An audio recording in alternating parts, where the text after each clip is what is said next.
12,000 registration value, market value 1,00,000 గజం చెప్పాడు. 50 కోట్లు ఒక ఎకరం. అంటే దగ్గర ఇప్పుడు చూస్తే మొత్తం 50,000 కోట్ల ఆస్తి. 50,000 కోట్ల ఆస్తి.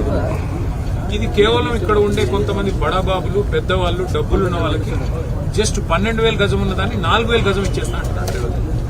ఆ 4,000 గజం ఇచ్చేసి అపార్ట్మెంట్లు కట్టుకోండి, పరిశ్రమ తీసేసి కాలుష్యానికి అందరం వ్యతిరేకం.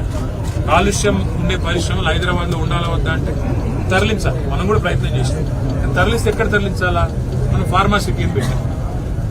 ఫార్మాసిటీ అంటే ఇక్కడ పరిశ్రమను అక్కడ తీసుకెళ్లాలి. ఇప్పుడు మీరు అందరూ ఉన్నారు, మీకు పిల్లలు ఉంటారు, స్కూల్స్ ఉంటాయి, అట్లాగే మీకు కావాల్సిన ఇక్కడ చిన్న వ్యాపారాలు, అవన్నింటినీ కూడా అక్కడ ఏర్పాటు చేసి తరలిస్తే పోతుంది, లేదా పోదు. కాబట్టి తరలించాలంటే కూడా మొత్తం వ్యవస్థ ఏర్పాటు చేయాలి. ఈయన ఏం చేస్తున్నాడు? ₹1,00,000 గజం ఉన్న దాన్ని కొంతమంది బడా సీట్లు 4,000 గజాలు. వాళ్ళు ఏం చేస్తారు? వీళ్ళ అన్నదమ్ములకు, వీళ్ళ ఇక్కడ కాంగ్రెస్ లీడర్లకు బ్యాక్ ఎండ్ లో ఒప్పందాలు చేసి ఒక 10 తరాలకు సరిపడా ఆస్తిని కూడబెట్టుకునే ప్రయత్నంలో ఉన్నారు. హైదరాబాద్ లో మీకు తులాపూర్ ఒక పార్క్ కడదామంటే జాగలేదు. అన్న చెప్తున్నాడు ఇందిరమ్మ ఇండ్లు ఇవ్వచ్చు కదా, మరి మీకు ఇందిరమ్మ ఇండ్లు కడతా అన్నాడు. మరి ఇందిరమ్మ ఇండ్లు ఇందులో సగం తీసుకొని కట్ట ఎవడతానండి?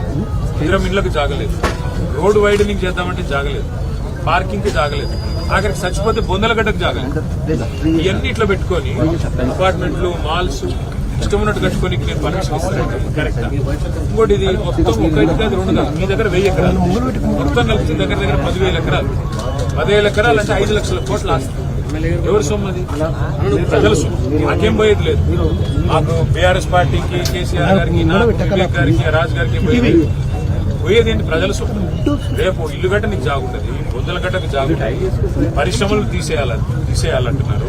తీసేస్తే మళ్ళీ మీరు ఎడపోవాలా? మరి మీకు కూడా పరిస్థితి ఏంది? రేపు మీకు అక్కడ మీకు పని ఉండదు. ఇన్ని రకాల నష్టం. కానీ ఎవరికి లాభం? ఒక 400-500 మంది బడాబాబులు, డబ్బులున్న వాళ్ళు, వాళ్ళకి అటికి పావు షేర్కి ఇచ్చి వెనకాల అగ్రిమెంట్లు చేసుకొని డబ్బులు సంపాదించుకోవాలన్న ఆశతో. ఆయనకి ఏమర్థమైందంటే డబ్బులు కొట్టేసి ఎలక్షన్లో గెలవచ్చు. ఆయన అనుకుంటున్నాడంటే ఒక ఓటుకి 10,000 కొడితే ఆటోమేటిక్ గా మనం గెలవచ్చు. ఈ లెక్కకు వచ్చినట్టు మన జూబ్లీ ఎలక్షన్ తర్వాత వచ్చి 5,00,000 కోట్లలో కనీసం 50,000 కోట్లు అడిగి పెట్టుకుంటాయి, ఎలక్షన్ కొట్టిపారేయచ్చు. ఇది ఆయన లెక్క, ఇది ఆయన ఆలోచన. దీన్ని మాకిప్పుడు వ్యక్తిగతంగా మాకేమీ నష్టం లేదు. కానీ హైదరాబాద్ కు, తెలంగాణ ప్రజలకి, పేదవాళ్ళకి, పరిశ్రమలు నడుపుకునే వాళ్ళకి, పరిశ్రమలో పనిచేసే కార్మికులకి, ఇది అందరికీ నష్టం. కాలుష్యం ఉంటే కాలుష్యాన్ని నివారించు, కాలుష్యాన్ని తప్పకుండా నియంత్రించు. వద్దంట్లే, కావాలంటే నోటీసు ఇవ్వు, వాళ్ళని మెటర్ చేసుకోమో పద్ధతి. ఈ టైప్ లో 12,000 గజం రిజిస్ట్రేషన్ అంటేనే తక్కువ. ఇక్కడ మనకి నేను అంటాను, దేవదానం అని ఉన్నాడు, నాకు ఇల్లు కావాలంటాడు. నిజంగా రేవంత్ రెడ్డి 4,000 రూపాయల గజం ఇస్తే ఆయన కూడా కొనుక్కుంటాడు. 100 గజాలు 4,000 రూపాయల గజం అంటే నువ్వు కూడా కొనుక్కుంటావా లేదా? కానీ నీకు ఇవ్వడంట, ఓన్లీ ఇండస్ట్రియలిస్ట్కి ఇస్తారంట 4,000. ఇది కరెక్టా? మరి పెట్టు, బయట పెట్టు. ఇప్పుడు రోజు రాస్తారు పేపర్లో, కోకాపేటలో 177 కోట్లకు ఎకరం పోయిందని. నిన్న ఈ రోజు పేపర్ చూడు, కోకాపేటలో 130 కోట్లకు ఎకరం పోయిందంట. ఆడికెళ్ళి ఎంత దూరం? 18 కిలోమీటర్లు. మరి అక్కడ 130 కోట్ల ఎట్లుంటుంది ఎకరం? ఇక్కడ ఎందుకు 4,000 గజం ఇస్తాం? 4,000 గజం అంటే ఎంత? అప్పుడు ఎకరం ఎంత?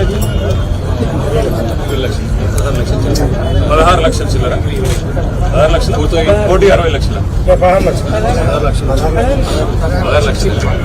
సో అక్కడేమో 131 కోట్ల ఎకరం అంట, ఇక్కడ 16 లక్షలు, 1,60,000 లక్షల ఎకరం. ఇక్కడ ఎట్లా కుదురుతుంది చెప్పు? నాకు ఇదిలో నిజంగానే 1,60,000 లక్షలు. మీ అందరు యూనియన్ వాళ్ళు కలిసి ₹1 కోటి వేసుకొని ఇస్తారా ఎకరం? మరి కట్టుకుంటారు మీరు కూడా? మీకు ఇయ్యడు. పరిశ్రమ నడిపేవాడు ఎవడు ఉంటాడు? వాడికి ఇస్తాడంటే, వాడికి మాత్రం ఫ్రీగా ఇస్తారంటే వాడు అపార్ట్మెంట్లు కట్టుకోవచ్చు అంట, మాల్ కట్టుకోవచ్చు అంట, మిమ్మల్ని తీసి అవతలు పడాలి. ఇది కరెక్టా? వచ్చింది ఎందుకంటే అన్న మాకు పోయేదేమి లేదు, ఇంకా మేము 3 ఏళ్ళు ఉంటాం, కొట్లాడతాము, మాకేమీ ఇది లేదు. కేసీఆర్ గారు ఉన్నప్పుడు పని చేసాము, పేదవాడిని కాపాడుకునే ప్రయత్నం చేసినాము. కానీ ఇట్లా దోచుకుంటూ పోతుంటే ప్రజల్ని ఓట్లలా కొనేస్తానంటే, మనం కూడా అడ్డుకోకపోతే, మనం కూడా మాట్లాడకపోతే, నోరు జరగకపోతే మీరు, మేము, మన పిల్లలందరం చెప్పడానికి వచ్చినాము. ఎంత దారుణం అంటే మీరు ఆలోచించి ₹1,00,000 గజం ఉన్నదాన్ని 4,000 రూపాయలకి ఇవ్వడం కరెక్ట్? ఇవ్వడం సరే ఇచ్చావు, దేనికి ఇస్తున్నావు? పరిశ్రమ పెడతానికి కావాలని. కాలుష్యం పరిశ్రమ తీసేసి కాలుష్యం లేని పరిశ్రమ ఐటీ రంగం పెట్టి ఇక్కడ వద్దంటున్నావు. ప్రభుత్వం ఇచ్చిందే 2 ఉద్యోగాల కోసం. మీరు మిమ్మల్ని ఉద్యోగాలు తీసేసి భూమిని అడ్డికి పావుషేరు అమ్మేసి తర్వాత మళ్ళీ అల్టిమేట్ గా ప్రజల సొమ్ము ఇక్కడ పార్కు జాగలేదు, బస్ స్టాప్ కి జాగలేదు, అవి ఏవి తీసేసి అమ్ముకుంటున్నట్టు కదా. మీరు ఆలోచించండి, కార్మికులకు మిగతా కూడా చెప్పండి. కేసీఆర్ గారు వచ్చినాక మీకు ఏం జాబు జరిగింది గుర్తు తెచ్చుకోండి. ఇదే షాపూర్లో, ఇదే కుత్బుల్లాపూర్లో వేలాది మంది కార్మికులకి పవర్ హాలిడేలు ఉండేది కేసీఆర్ రాకుండా. ఎందుకంటే కరెంటే ఉండేది కదా. కేసీఆర్ వచ్చినాక 6 రోజులకు కావాలంటే 6 రోజులు పని దొరికింది. కేసీఆర్ వచ్చినాక ఏమేమి పనులు జరిగినాయి కాబట్టి మీరు ఎమ్మెల్యే గారిని 85,000 ఓట్లతో గెలిపించినారు. మరి ఇంకా అంత పని చేసినాడు కాబట్టి గెలిపించారు. ఎమ్మెల్యే మంచోడు ఉన్నాడు, నీరు కరెంటు బాగా చేయాల్సి కరెంటు బాగా వచ్చింది. ఉన్నప్పుడు వారంలో 3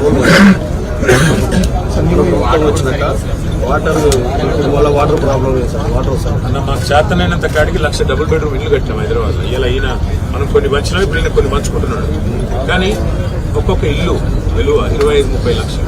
నిజంగా ఈయనకి తెలివి ఉంటే సగం ల్యాండ్ తీసుకోమని, ఇలా 9,300 ఎకరాలు సగం ల్యాండ్ తీసుకొని మీ అందరికి ఇల్లు కట్టి మేము వద్దంటున్నామా? మీకు ఇయర్ అంట ఇల్లు కట్టినా మేము వద్దంటాం. ఈ ల్యాండ్ ఒకవేళ ఆయన అనౌన్స్ చేసినాడు అనుకో, ఈ ల్యాండ్ మేము సగం తీసుకొని సగం పార్కులు కడతా, సగం ఇద్దరం ఇల్లు కడతా అనౌన్స్ చేయమని మేము వద్దట్లేదు. పెద్దవాళ్ళకి ఎందుకు ఇస్తున్నావు? హైదరాబాద్ లో ఉండే ఇంత విలువైన భూములు పెద్దవాళ్ళకి ఎందుకు ఇస్తున్నావు? ఈ ప్రశ్న మేము అడుగుతున్నాం. మీరు కూడా దయచేసి మేము ప్రధాన ప్రతిపక్షం కాబట్టి మేము అడుగుతున్నాం. మీరు కూడా అడగాలి, మీరు కూడా చర్చ పెట్టాలి.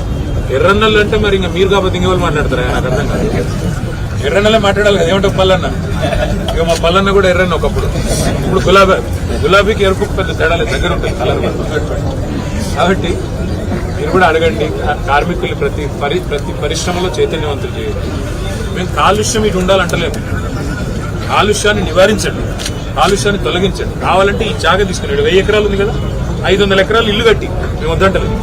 500 ఎకరాల్లో బస్ స్టాప్లు పెట్టు, పిల్లలకు స్పోర్ట్స్ స్టేడియంలు పెట్టు, ఇంటిగ్రేటెడ్ స్కూల్స్ కడుతున్నా అంటున్నాడు. మీ పిల్లలు కట్టి నేను వద్దంటున్నాను. 25 ఎకరాల్లో అంతర్జాతీయ ప్రమాణాలతో స్కూల్ కడతా అంటున్నాడు రేవంత్ రెడ్డి. యంగ్ ఇండియా అంటున్నాడు. కట్టు, స్కూల్ కట్టు, మేము వద్దంటున్నాం. స్కూల్ కట్టు, హాస్పిటల్ కట్టు, పేదవాళ్ళకి ఇల్లు కట్టు, పార్కులు కట్టు, శ్మశాన వాటికలు కట్టు, మోడర్న్ కట్టు. ఇవేవి మా ఎమ్మెల్యే వద్దంటలేదు, నేను వద్దంటలేదు కదా, పార్టీ వద్దంటలేదు కదా, కేసీఆర్ వద్దంటలేదు కదా. ఈ 1000 ఎకరాలు తీసుకుపోయి మాల్లు కడతా, అపార్ట్మెంట్లు కడతా, వాడు 50,000 కోట్ల ఆస్తిని ఇంకా పెద్ద ఎత్తున తరతరాలు సంపాదించుకునే విధంగా ఇచ్చేస్తాం ప్రైవేట్ వాళ్ళ కంటే. కరెక్టా? కొట్లాడకపోతే నష్టం జరుగుతుంది మీకు, మాకు, మన పిల్లలకి, మన భవిష్యత్ తరాలు. కొట్లాడాలా, దీన్ని ఆపాలా. అవసరమైతే సందర్భం వస్తే పార్టీకి పిలిపిస్తుంది. మీరు కూడా రోడ్ ఎక్కాల మాతో పాటు నా ప్రార్థన. ఎవరైనా ఏమైనా చెప్పాలనుకుంటే దయచేసి చెప్పండి.